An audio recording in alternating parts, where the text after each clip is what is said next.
Welcome to another story made by Oracle 1. The town of Eldam had always been marked by its peculiar silence.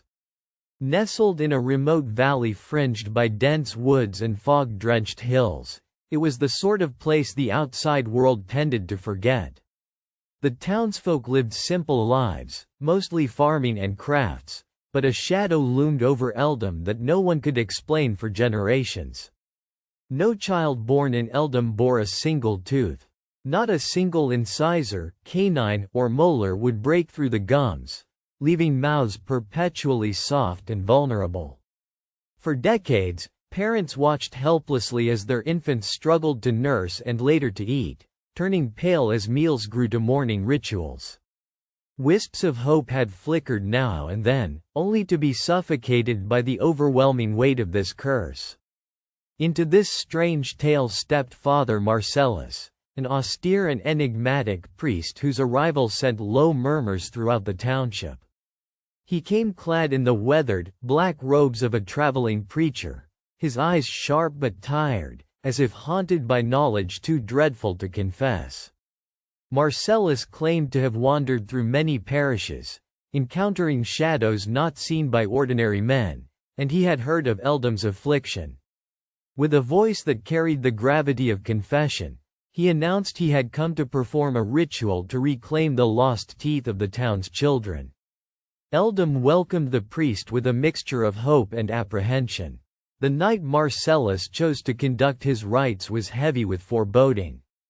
The sky was a blanket of roiling, ink-black clouds, and a brittle wind scoured the town square.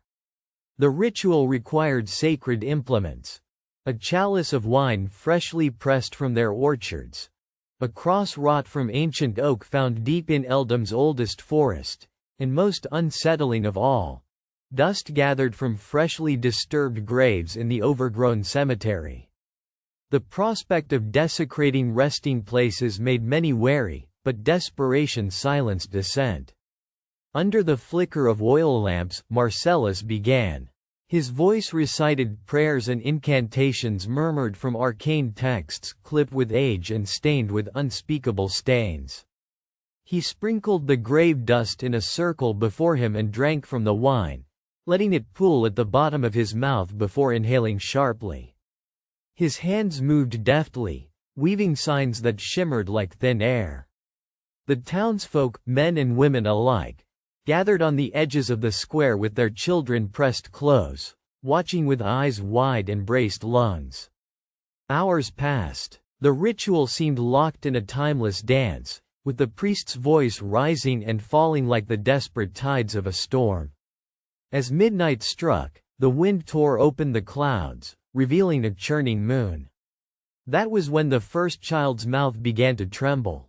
Tiny ridges pushed through the gums, a surge of teeth breaking forth with an unnatural speed, sharp gleaming teeth biting into the fabric of silence that had suffocated Eldam for so long.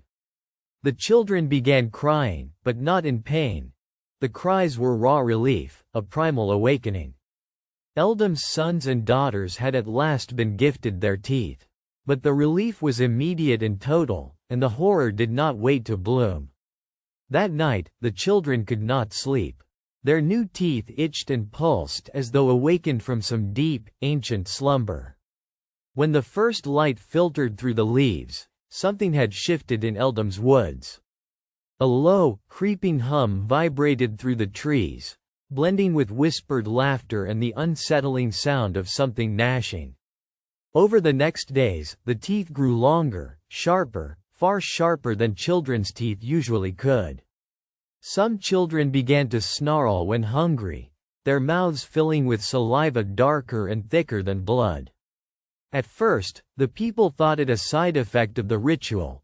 Perhaps the grave dust had some strange ingredient, or maybe their children were developing faster to compensate for years of deprivation.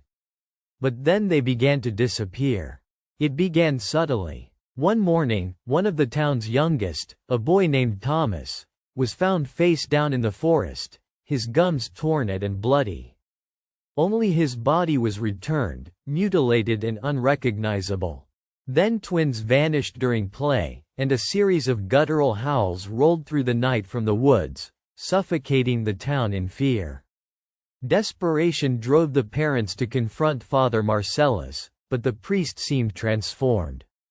His face was haggard and gaunt, his eyes bright and gleaming with a fevered light. He confessed that the ritual he performed was not merely to restore teeth but to awaken something older, something buried beneath the soil of Eldom, a choir of teeth that had long demanded sacrifice to maintain the town's fragile existence. Marcellus told of the ancient pact the town unknowingly upheld, one made centuries ago when the land was cursed by a fractured god who had been split into 3 parts. The body of this deity lay buried beneath Eldham's cemetery, fragmented into teeth scattered among the graves. The town's toothless children were a sign not of deficiency but of a pact. The teeth in their gums were dormant, holding at bay the fully formed aspect of the god's demon form that craved flesh and noise and darkness. The ritual had shattered the delicate seal.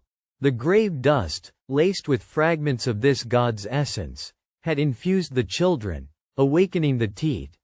But along with the teeth came the god's choir, an infernal symphony of appetite and hunger that could neither be silenced nor contained. Paranoia closed in. The children gathered in packs, their teeth clicking in twisted melodies no human tongue could understand. Black saliva dripped from their lips, and grotesque shadows followed them as if the trees themselves whispered in teeth. Eldham's doors were barricaded, but the visceral hunger could not be stilled. One night, drawn by the gnashing chorus, Marcellus dragged himself into the streets dragging an ancient book scribed with rites of banishment. In a desperate move, he gathered the adults in the town square, instructing them to form a ring, holding hands and chanting prayers older than their memories. At the circle's center, he placed a bowl filled with more grave dust, lit with consecrated flames. The furnace's blaze roared to life, licking the night sky as the choir of teeth stirred. From the darkness came a terrible presence, its shape wielded teeth hundreds strong, each tooth a serrated shard of bone and flesh, clicking mechanically in a rhythm that shattered brains and shattered souls. The children howled in unison, their mouths agape as rows of teeth clacked in unholy harmony. The choir was no choir of music but of consumption, their teeth gleaming, grinding, gnashing as if hungry for reality itself. Father Marcellus, chanting louder than ever, cast spells of light into the bowl, incinerating the grave dust. As the ashes turned to powder and blew upon the wind, the monstrous choir convulsed and faltered. Children collapsed, mouths slack and trembling as if drugged. The teeth that had grown so fiercely began crumbling to dust, fleeting as a nightmare on waking. Eldham was saved, but at a great cost. The town was left empty and hollow, survivors nursing minds cracked by the memory of their children's guttural songs. Parents gazed with haunted eyes at soft, toothless gums once more, the curse restored but at least held in fragile balance. Father Marcellus departed Eldham at dawn, his robes slackened from the ordeal, a sad smile stitched on his thin lips. He murmured a final blessing, warning that some choirs, once awakened, were never silent forever. The townsfolk never saw him again, but they carved a new ritual into their hearts, a careful, fearful reverence for the teeth beneath the earth and the strange price of awakening them. Eldham remains scarred by that terrible night. The children born after the ritual carried only gums, but no more madness, no more choir. Yet, when the wind howls just right in Eldham's forest, the echoes of gnashing teeth ripple through the branches. A dreadful reminder that some graves breathe and some choirs never really rest. For more stories, like and subscribe.